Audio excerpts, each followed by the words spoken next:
实在四川，位在自贡，让我们一同前往自贡的县镇与老区，来领略这座城市的别样风情。人生不易，吃饭第一。自贡的早餐当中有一种面，名字尤为奇特。这款面的造型要更甚于陕西的裤带面，宽大的面片如同旧时女性头上包裹的长布帕。而在富顺县，人们戏称女性为鸡婆，于是便把这碗面称作为鸡婆头。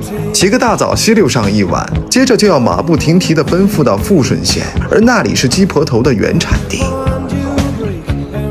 花100多搭车去富顺吃份豆花，到底值不值呢？我们暂且将问题搁置到一边。据说三国时期豆腐加工技术传到了四川之后，兴盛于重要的盐产贸易往来区富顺。千百年来，富顺百姓们沿袭了吃豆花的习惯，配一碟小小的蘸水，就可以将豆花吃得有滋有味。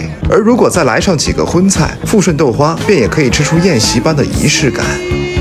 其貌不扬的豆花，实则软绵不老，嫩而不散，入口之后满是豆腐的清甜回味。富顺豆花名副其实。富顺县的核心景点为始建于北宋年间的文庙，你现在看到的则是清代重建的遗存。据说庙中有一尊全身赤裸的男性铜像，塑造得极为逼真，只是转遍了整个景区都未曾发现他的踪迹。文庙中还有一处高耸醒目的钟楼，它的用途可不只是播报时间，更曾在抗日战争期间作为释放空袭警报的塔楼，守护一方百姓的平安。行走出文庙，可以看到富顺县人民闲暇之余踱步散心的小西湖。这里似乎是一处人工开凿的休闲场所，景致上自然是不能与杭州西湖媲美，但这就是真实的县镇生活，随性安逸，熙熙攘攘。至于是否值得一来，还是由大家自行判断好了。接近中午的时候，去了仙市镇，那里更是一副未经开发的朴素景象。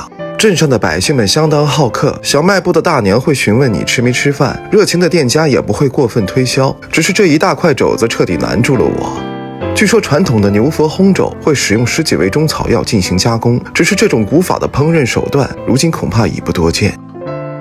仙市古镇曾因盐运而热闹非凡，时过境迁，火车替代了盐船，留下了这座渐渐被人淡忘却四处散发着酒香的古镇，等待着远方的异客前来赏识。在自贡的贡景区，有一处全国唯一的城市天然瀑布，名为平桥瀑布。此时的自贡难求一场酣畅的大雨，于是只能目测到由涓涓细流汇聚而成的水帘。而在平桥瀑布的西端有一大片老街，那里随便一处人家都极有可能是保护性文物。由于急着去吃东西而错过了陈家祠堂，不料却看到了这幅场景。小有名气的百年锅盔贡景黄巴，如同约定好了一般，从4月放假到9月，家族公司的工作制真是让常人可望而不可及啊。在老街之上，殡葬服务随处可见，且多是由接近古稀的老者们所经营。可即便如此，道路两旁的搓麻声仍不绝于耳。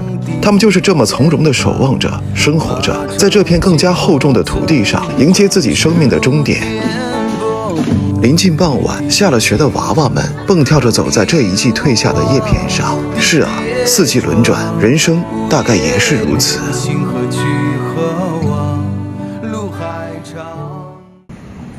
桥头3嫩没有吃到，那就坐在路边的大排档来上第一顿晚餐。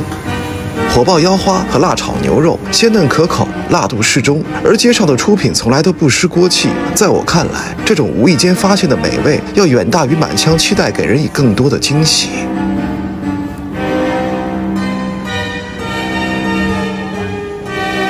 但人终归是难以满足的。自贡人爱吃的鱼蛋，可能与很多地区理解的不同。所谓的鱼蛋，其实出自于淡水鱼的鱼籽。自贡人用盐帮菜的烹饪方式，加入了大量的辣椒与紫姜，将其炒至开花。鱼蛋入口之后，味道难以形容，密集恐惧症患者们要谨慎选择。夜宵是与自贡告别的最佳方式吧。一家在浓浓夜色中尚未打烊的小店，不知抚慰了多少饥肠辘辘的灵魂，也不知引来了多少像我这样嘴馋的吃货。当牛肉干担面的热辣在游人的口腔中挥出了一记重拳，此时不仅仅是麻翻了一条舌头，也从此在你的味觉体系中根植下了你对自贡的记忆。